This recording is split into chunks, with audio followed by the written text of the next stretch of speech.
Hi, hello, and welcome to the first live stream in a very long time, and um, the live last stream of this year. I want to welcome all of you guys who are watching either during the live stream or as a recorded show. I want to wish you all a very happy new year, and I hope the 2021 is a very prosperous and very peaceful and full of health, which is something that we all need this time around. I'm going to come over to the viewers who right now are coming on. So, well, first of all, I want to talk a little bit about some of the things that I am planning to do this next year to take advantage of the fact that, well, I'm here in China. One of the resolutions, or one of the things that I've been discussing with my wife. Well, hello guys, how are you? Let me know where you guys are watching from. Leave a comment over here. Hello.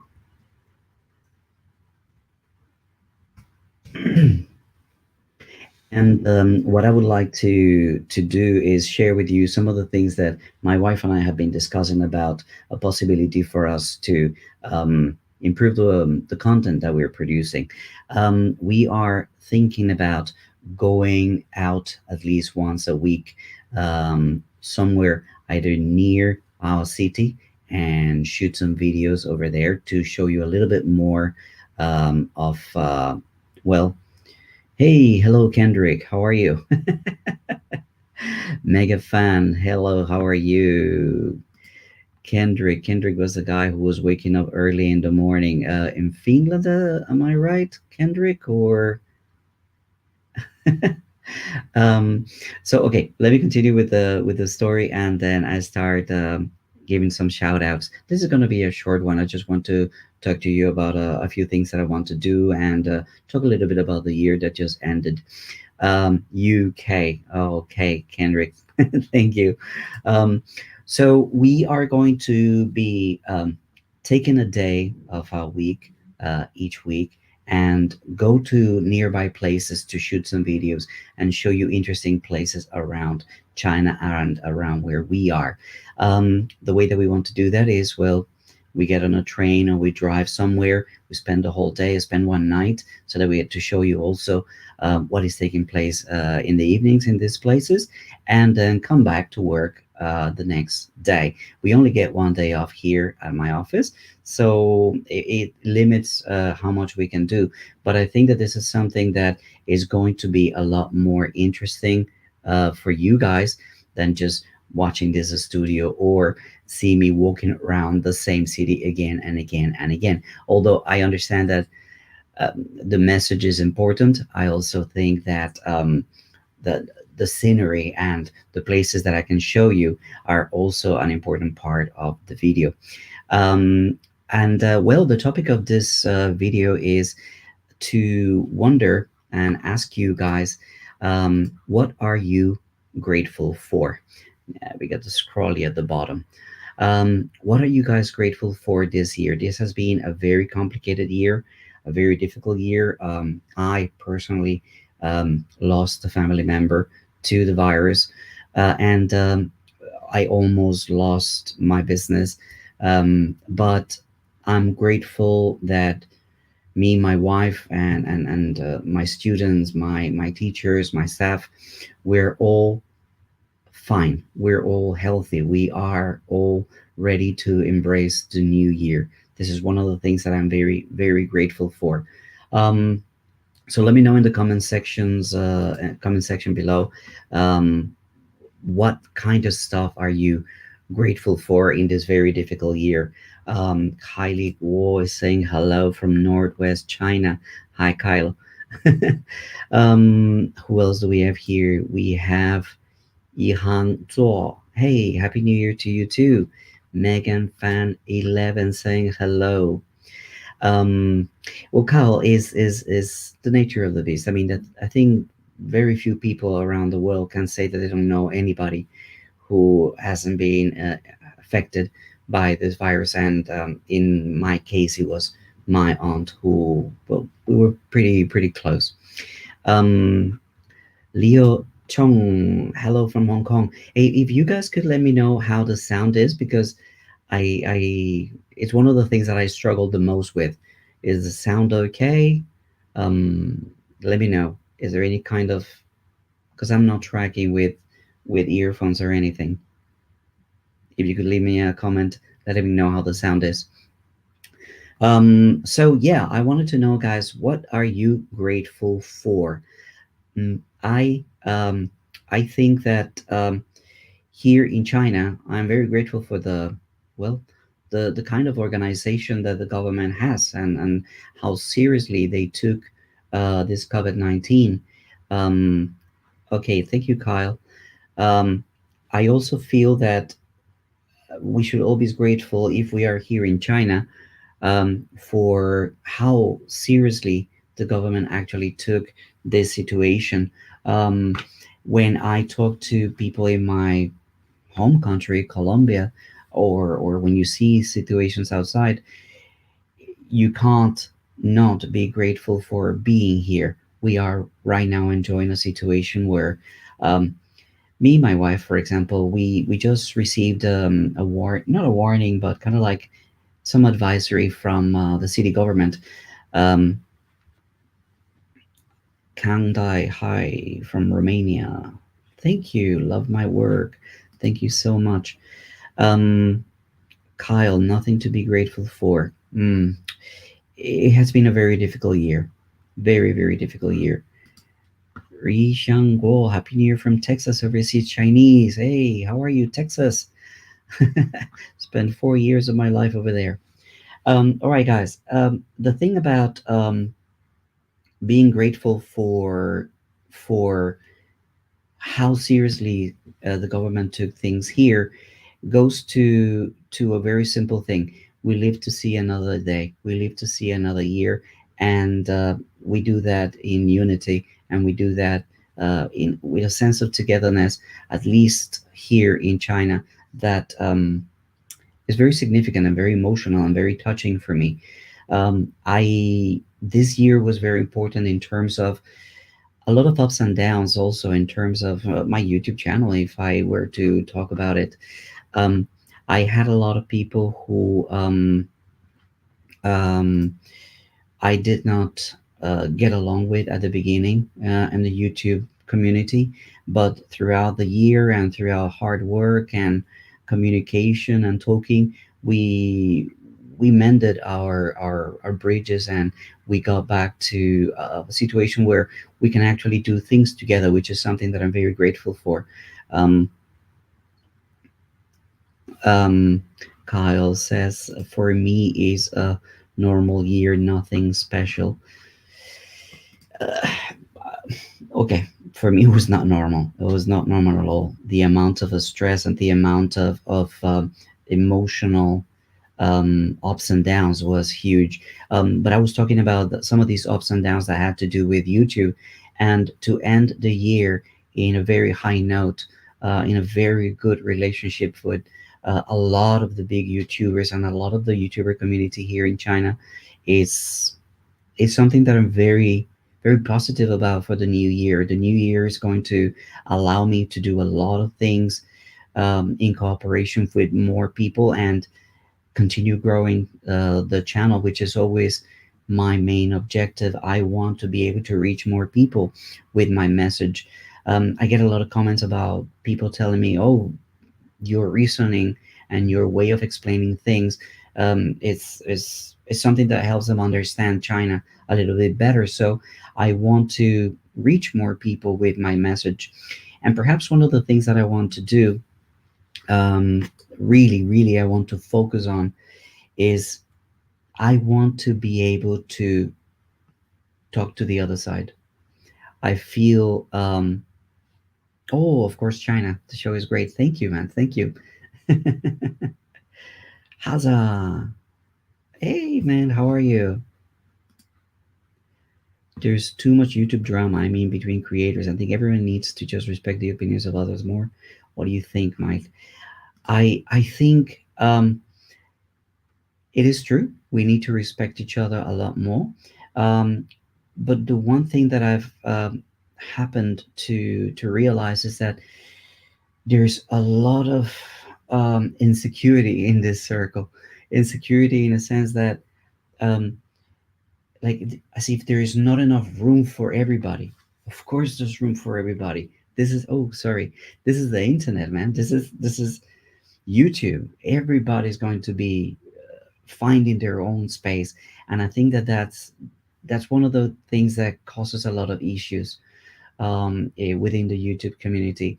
I have a way of behaving which is quite particular. I don't engage with discussions when something happens that I don't like. I just walk away, and that has been a little bit counterproductive to the growth of my channel because I burned a lot of bridges. So learning to communicate better with people is going to be something that I really want to work on, and yeah, mend bridges and um, build those relationships a lot stronger. Um, but I wanted to talk about the way that I want to deliver my message. I do realize that I tend to talk a lot to the same people, to the people who have a similar opinion as mine, or a similar idea as mine, and that's a challenge that I have. Is how can I make my videos more appealing to the other side? Let me explain. How can I get them to listen to what I have to say? That's something that you, Haza, you do very, very well. I have to congratulate you on that. And if you guys don't know who Haza is, he has his YouTube channel, Haza China Blogs, and I invite you to follow him. He's a newscaster from Guangdong TV, and he is extremely diplomatic. And I think that this is something that I need to work on. Um, Having a firm message and a firm idea, but being able to communicate a lot better so that the other side is a lot more receptive to what I have to say. And I've been working quite hard on that and over the last couple of videos. Um, but I'm Latino, right? This is that Latino blood that comes out and makes it hard to calm down. But yes, that's one of the things that I really want to focus on and make a little bit better. Let me read some of the messages that are coming in. 1 second. Okay, Kandai says hi from Romania. Love your work. Thanks, man. Who else? We got Hasa. We got we got Happy New Year, Fernando, and everybody from Indonesia. Chinese. Darvis Lai. Thank you, sir. We also have okay, this is difficult to read. Tim DMX 512. Happy New Year. Nice channel rebrand. Hey, yeah, that's something that I have to be grateful also. Um, I'm in Beijing and I meet the Barretts, and I don't know, we're all YouTubers, right? But they're so big, so I'm like, oh, a little bit nervous. And the guy gets on the bus. First thing he tells me, like, you know what the problem is with your channel? I'm like, I don't know. Your name. And I'm like, what do you mean? Yes, when you name your channel China Teacher Brand, when people see that, they think that your channel is about teaching. And perhaps that's what it was 3 years ago, but that's not what it is right now. And that's what is actually affecting you a lot. And I thought about it, came back from Beijing, decided to go with my name, but my name is too long, so I didn't want to use my full name. So this is an abbreviation that I used in the past, FerMuBe.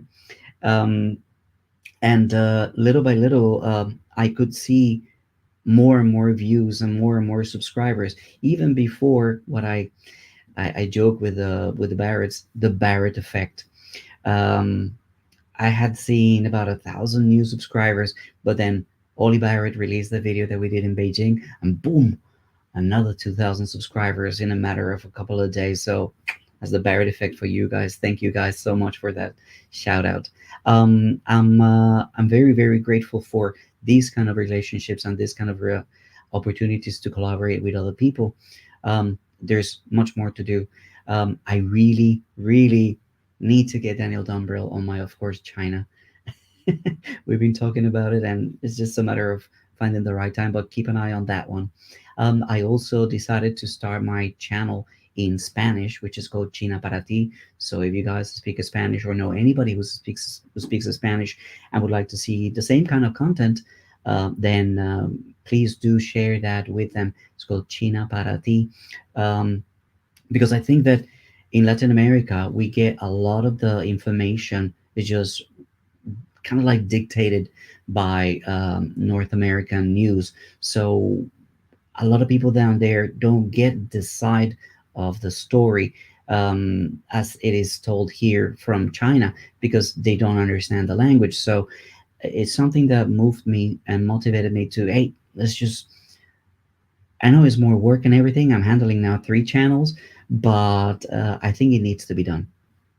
Let me see more comments here. Okay, is an interesting question. Santan, can you tell me about the vaccine in China? Well, I just read that there are some 15 million vaccines that are ready to be deployed around the country. I got this from Jing Jing. Hasa, you probably know who she is. She works for CGTN, if I'm not mistaken. And she posted that it's going to be free for all Chinese citizens. And I asked her a question on Twitter whether foreigners who are registered on the social security services and social medical insurance, like myself, and people who didn't leave the country, for example, whether we would be covered, we would be eligible for this free vaccine. I mean, even if it's not free, I'll take it, right? But hey, if it's free, much better, right? So I asked her about that, but I don't have any information yet. Basically, I texted her as I was driving, getting ready to come and do this show. So that's what I can tell you about the vaccine. Um, all the things that I know, technical aspects, is that it doesn't need to be um, refrigerated at very low temperatures as opposed to some of the others. But still, many questions as to when we are going to get it. Um, like many other countries are doing, first responders and people in the front lines are the ones getting it first. So I don't expect to get it anytime soon. But yeah, whenever it's available, I would like to take it. And I will let you know. I'll probably make a video about it. All right, let me see what other questions are there. Happy New Year. With a lot of love and peace. Yes, Michael. Yes. I think that that is one of the things that I'm hoping actually does take place, that we cool down the rhetoric, that we cool down the conversation, that we learn to live in peace. That's something that's always kept me a little bit concerned. um Give me 1 second, I want to see something just a bit dark here. Okay. um Let me see who else we've got. Jackie Tam, Happy New Year, everybody. Guys, remember that this is an AMA, so you can ask me anything you want. Um, Obviously, don't get into political questions. We don't want to do that the last day of the year. But if you have any questions about me, about my life in China, about YouTube, whatever, make sure to drop it in the comment section down below. Um, has a nice channel rebrand. Yes, thank you. I think it's working quite well. We've got some Chinese, Lilac Violet, but I can't read Chinese. So bad, sorry. Okay, we got Ri Xiangguo. You spend many times on making videos. I believe you can make a lot of money if you spend some energy on some business. Really appreciate that. I run my businesses, and I dedicated a lot of time this year to making videos because I wasn't working the first 7 months of the year. So I dove into this and went full on, and I saw a lot of growth at that time. And right now, it's one of the reasons why I don't have a Patreon account. For example, I don't have a Patreon account because I think that when you go into Patreon and people are giving you like a monthly contribution, um, okay, I'm hearing Jerry. I have no idea why that happened, Jerry. Let me see if I can handle that in a second, okay? Jerry, good. We are good. I don't know what happened here. I need to go through the settings. Okay, let me go back to what I was talking about. Um, where was I? Sorry, Jerry. I lost my train of thought because of that. Okay, I spend so much time making videos. That's one of the reasons why I don't have a Patreon account. When people actually give you like a monthly contribution and monthly support, right? I feel that it is expected of you that you deliver at least like a weekly video or something like this. And I, for some reason, I don't feel like I'm ready to commit to that because I have so many other responsibilities. So it's difficult to me for me to go ahead and do that. Um, okay, hold on, give me 1 second. I got Jerry here. Chi chi chi. He sending me some WeChat. I don't know why he can't send his messages. Give me 1 second, guys. He wants to say something to you, so hold on 1 second. He's Jerry's voice. Okay. Hey everybody, enjoy the stream from FerMuBe. It's a very cool guy, and a happy new year to each and every one of you. Go hit that like button, subscribe to his channel. He is a legend, and a special shout out to Haza. All right, there you go, guys. Um, that's Jerry Goody. Yeah, I don't know what happened, and his comments are not showing up. So yeah, going back to what I want to do is I want to now allocate 1 day of the week to making videos, and I want to show you more of China, not just the city of Dongguan, which as good as it is not enough. Let me go scrolling down. What do we have here? Okay, here's an interesting question. I just watched Barrett's stream for a while, asking what his long-term goal is and if he went home, how would he adapt? How would I, if I went home 1 day? Oh, that would be extremely, extremely difficult. For me, like some of the reasons that I had to go back home had always been to see my family. But here's an interesting thing. I left home when I was 15, 16 to go to university. I graduated very early, and I've lived away from home for most of my life. So that connection is not all that strong. I mean, I love my family, but I've made my life away from my family since I was 15, 16 years old. So that's one of the things that I find is difficult for me when I think about going back home. Uh, my parents both passed away already, so do you know what I mean? Um, I don't have too many reasons to go back home. But if I have to go back home,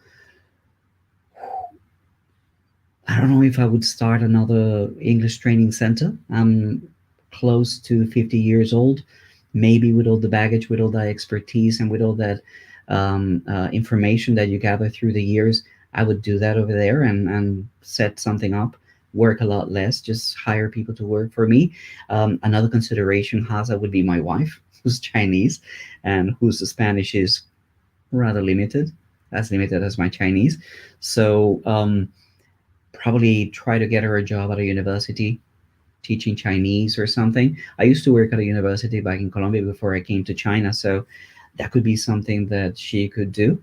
I got contacts in those circles, so that will be it. And perhaps I would continue to make YouTube videos now that the channel is just my name. I could introduce my country to the world because it's a country of extreme beauty and extreme contrast. The beauty of the country and the social issues of the country are so difficult to understand and put together that I think it would be good to have a voice particularly a voice in English that could communicate to the world some of those issues and some of the beauty of the country. Um, but this is my home. Basically, the way to put it, Hasa, is this is my home. I see myself going back in an urn, ashes. I have no plans to go back at all. So as long as China accepts me here, I'll stay here. All right. Jackie. Okay, it is said that the nurse had got COVID before he injected the Pfizer vaccine. Oh, you're probably talking about the nurse in America. I'm not too aware of that situation. Um, Let me go back a little bit. We have Bing Xing Shen who says, um, living in China is not hard for foreigners who know nothing about Mandarin, especially in big cities. I mean, in big cities is very easy. Yes, in big cities, you don't need too much Mandarin. Um, One of the things that I found is that in my particular field of work, because I'm an English teacher, most people would want to talk to me in English. So my Chinese interactions are only possible when I'm on vacation to a great extent. You know what I mean? Um, and yeah, I'm not gonna lie to you. I'm also lazy. I don't study too much. I had an issue when I went to university and I tried to join a course, but after 20 years here, my level of Chinese is too too high for a basic level, but not good enough to start reading and writing Chinese. So it's like I don't fit in any of the pre-arranged packages that they have at universities. So it's either too boring for me or I just can't cope with the amount of stuff that I need to study and learn to reach those higher levels. So it's been very difficult. The only possibility for me would be to hire like a private tutor, and on my daily life, I don't need it. Although I have to say that having been to Beijing and having seen a lot of this, um, well, celebrities that are foreigners and that can communicate effortlessly in Chinese, it made me feel really, really like I've wasted a lot of time. But anyway, it's something that I need to look into, and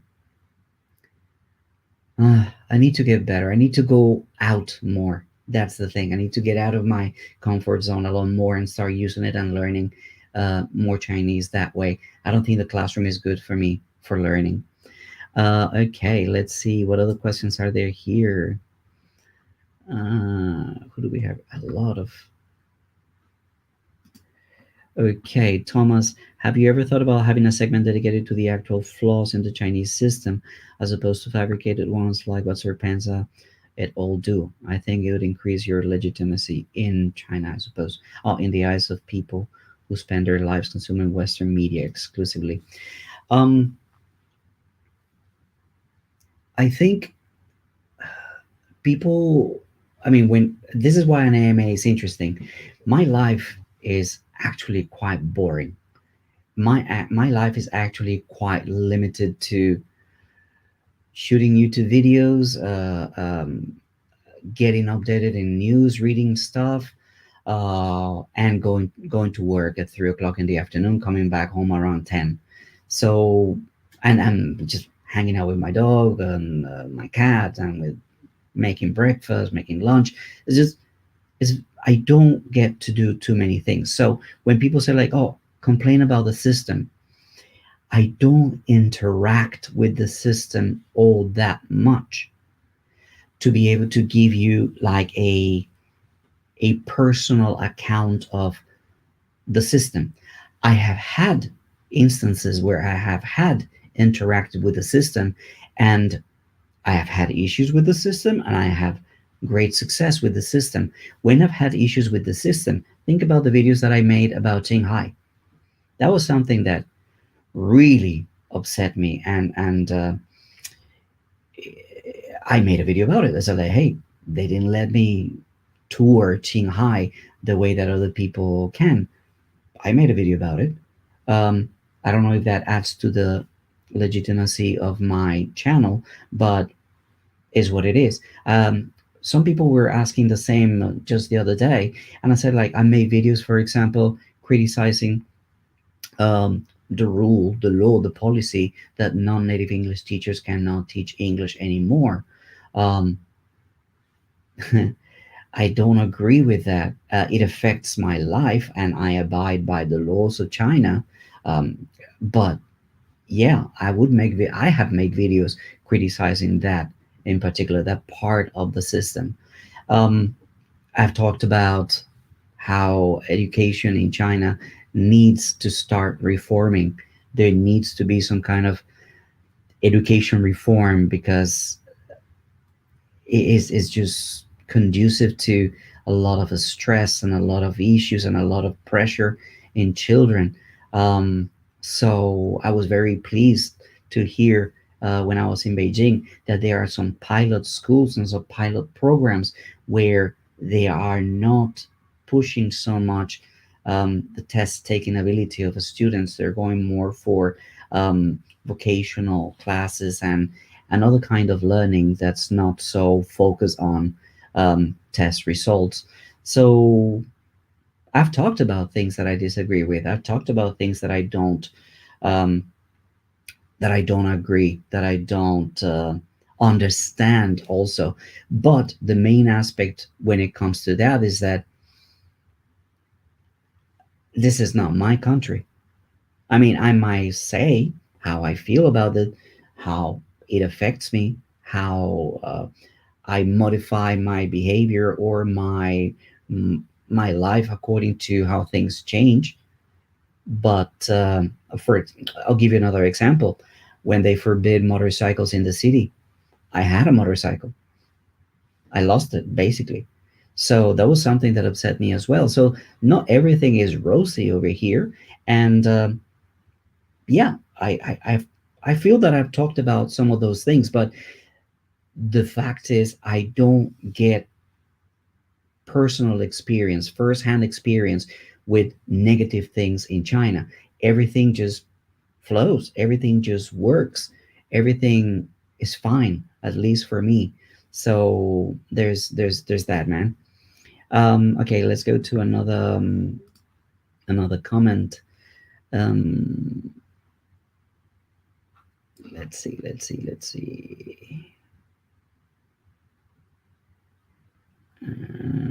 Okay. Who else? Gray Fox. Oh, Gray Fox. Let me say hello to Gray Fox. Where did it go? Where is Gray Fox? Okay, I can't find your comment, but hey, Gray Fox, it's good to see you over here. So many comments. Let me go back. Um. Okay, let's see this one. Rishango, I've been in US for 10 years. To be honest, China is the new America, just like Ziv said. Um, Zid, Ziv or Haza? I don't know what Zed, who is Zed, but yeah, Ziv in our, of course, China podcast. Hey Haza, would you like to be in our podcast? We could go to Guangzhou and interview you. Okay, we'll get in touch some other way. Just thinking about that, but yeah, I do feel that this is the place where we can come and make our dreams come true. Um, how do I feel driving in China? RJ. I know who RJ is. I think that driving in China is, to me, feels a lot better with time.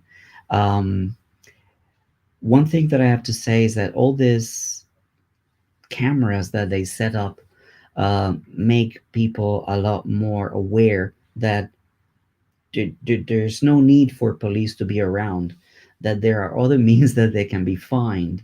So, in that sense, they tend to behave better because they know that you see a camera and you don't know if it's working or not working. So, you might as well be safe. So driving around China is getting better and better each day, each passing day. um, I do feel that the push for electric vehicles is real. Is something that basically tomorrow is going to be my first year driving my electric car, my Neo, and you can't get into a traffic light today and not see at least two or three Neos on the road. They're going crazy over electric vehicles, and that's super super cool. That's they are pushing real hard, and it's it's not how much the government wants to do or what the companies want to do. It's what the people accept it or not. And it's becoming a trend. It's trendy now to have an electric vehicle. It's the cool thing to do. It's like it's the opposite of when somebody buys a Hummer, right? Like you look at somebody driving a Hummer, well, not the electric ones, they're coming up with an electric one, but you used to look at it like, oh, you you know what I mean? You hate that guy. Is the opposite with electric vehicles. You're like, you see somebody with an electric vehicle, and you're like, oh, good. You're helping the environment. We're all together in this. So it's kind of like the exact opposite. But yes, Homer is coming with an electric vehicle. Let me go scroll down. Oh, the Neo EC6 is coming. Yes, sir. Um, Kendrick Wong can't wait until Neo exports outside of China. That is going to be. Oh, that's enough. 2020, another thing. I have always hated the stock market. I don't know if you guys are investors or anything, but I've always have something inside of me that says that is not.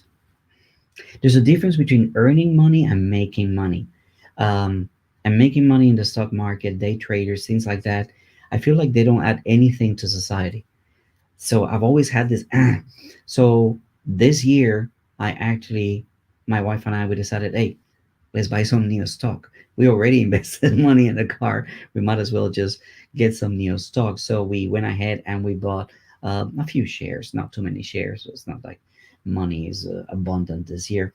Um, but I told her we're just going to put the money there and look at it 5 years from now, 10 years from now, long term. I don't want to be the kind of trader that I hate.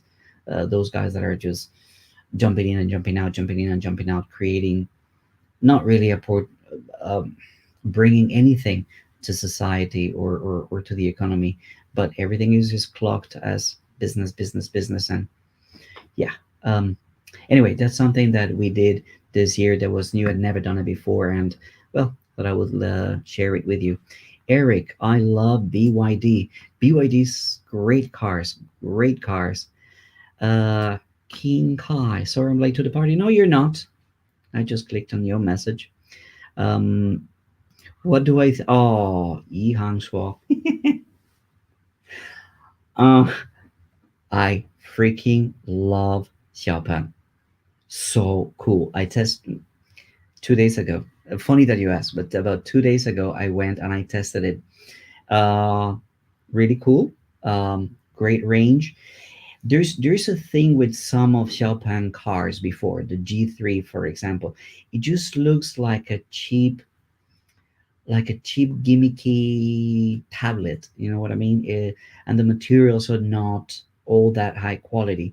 With the P7, they've pushed the quality of materials in the interior, right, just about right to justify the price.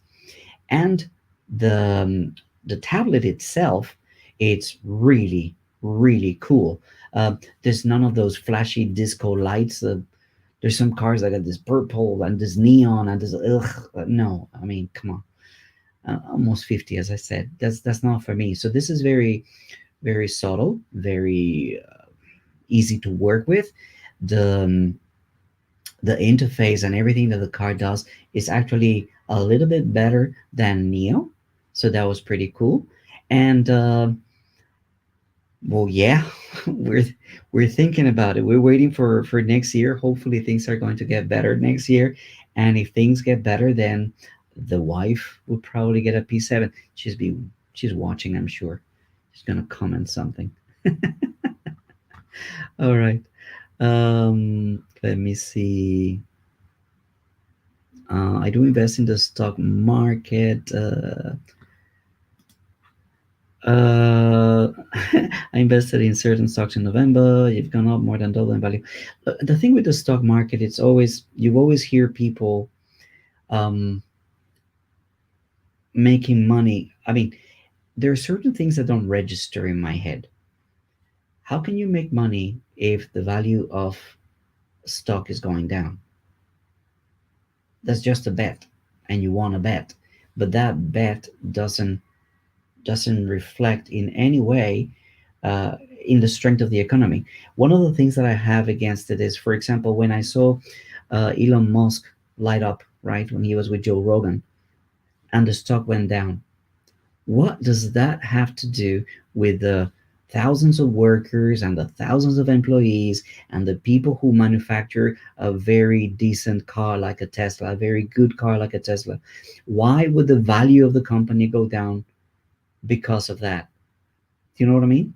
This is some of the things that I don't like, I don't understand, and that always kept me away from the stock market. But um, in for how do you say in for a penny, in for a pound. I already bought the car. I might as well just hope for the best, right? Because my wife says that the only way that we lose money is if they go bankrupt, and if they go bankrupt, we lose both car and anyway. But yeah, no, no, no. I don't have anything against people who trade in the stock market as such. I have things against people who don't contribute to society, day traders, stuff like that. That doesn't, again, is people's choices, right? You are who you are. That's it. If that's what you do, that's what you do. But it doesn't square with me all that well. Somebody said in one of the comments that one of the things that they see as a trait in my personality in my videos is like a sense of justice. And I said, you see through me, because yeah, it doesn't feel fair, this kind of uh, stock market manipulation and things like that. Okay, let's go to another comment. How about Wuling Mini EV? I haven't seen that one. uh, King Kai, two Teslas. Okay, very green, very cool. Let's see. Let's go back. Welcome to China. Thank you, Bing Xiao. Um, uh, let's see. The Wuling Mini. Oh, okay, okay, okay, okay. I think I've seen this one. Is like very round and very kind of like a pug, right? Like a very short nose, I think. That one looks nice. I actually looked at it because my wife used to drive a Smart, so a small car would be a good idea. We call it a pom pom che in China, like a what do you call it, a bumper car. That was her first car. That's how she learned to drive and got her license. So for her to go from uh, uh, and I get stressed when she drives the Neo because it's so big. So for her to go from a Smart to something like the P7, which is really long, really big, we need all the driving assistance that we can get. But that Wuling Mini, I think I know which one you're talking about. It's pretty cute and it shouldn't cost too much. Yeah, I'll probably make a video about it one day. Yeah, it looks like a box, exactly. Okay, I put your name together and I see who you are, Kinky. uh, Invested in the right stocks. Yes, Hasa, thanks. Okay, let's see. Who's this? Kendrick. Oh, you want to purchase an electric car in Hong Kong, but it's just too expensive. And there are no mass charging facilities, which makes it even more of an argument not to get one. True. Hong Kong, one of the main things about having a car in Hong Kong is not the price of the car, it's parking, it's taxes, it's gas. Ooh. So an electric car would make a lot of sense.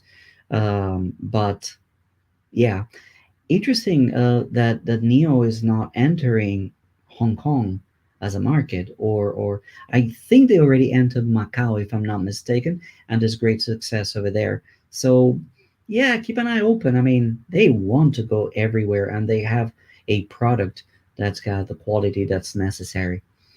Okay, let me see what else. And yeah, the cost of keeping a car in in Hong Kong is extremely expensive. Okay, I got a short clip from Walkabout Rojo. You guys know Walkabout Rojo. Let me see if he wants to what he wants to say. It's safe enough, you know. Is it really safe? We're not going that fast. Okay, have a look at this. Yeah, it's New Year's Eve. Happy New Year. We're on our way out to have some fun tonight in a little electric scooter because there are no DD drivers and no taxi cab wants to go downtown because the traffic's so bad. So this nice guy is going to give us a ride for 15 kwai. So we're going to freeze our butts off and have a nice beer waiting for us at the bar when we get there. Paul should get a beanie, man. He's gonna freeze his ideas. It's really cold over here.